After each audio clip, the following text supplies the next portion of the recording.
Flowers come in all shapes, sizes, and colors, but they all share some important parts. Today, we'll explore what makes up a flower and how these parts work together. Let's start with these green leafy structures at the base. These are called sepals. They act like a tiny raincoat, protecting the flower bud before it blooms.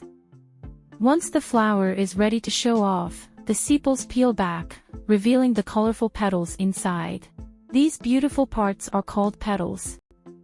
They come in a dazzling array of colors and shapes, like flags waving in the breeze. But their job is more important than just looking pretty. The vibrant colors and sweet smells of petals attract pollinators like bees, butterflies, and hummingbirds. Now, let's move to the center of the flower. These tall, thin structures are called stamens. They're the male reproductive parts of the flower. See that sac-like structure on top of the stamen? That's called the anther. It's like a tiny factory that produces pollen, those dust-like particles you might see on your fingers after touching a flower. Right in the center, surrounded by the stamens, is the female part of the flower, called the pistil. It has three main parts.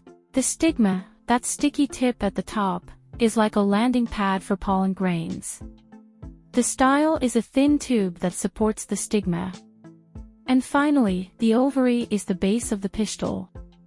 It's where the seeds of the flower will develop. When a pollinator visits a flower, pollen gets brushed onto its body. As the pollinator flits from flower to flower, some of that pollen might land on the stigma of another flower. If the pollen is compatible, it will germinate and grow a tiny tube down the style, reaching the ovary. This is how fertilization happens, which is essential for the flower to produce seeds.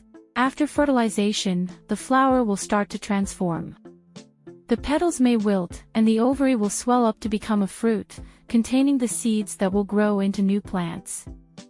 From the protective sepals to the colorful petals, the pollen-producing stamens, and the seed-bearing pistil, each part of a flower plays a vital role in its amazing life cycle.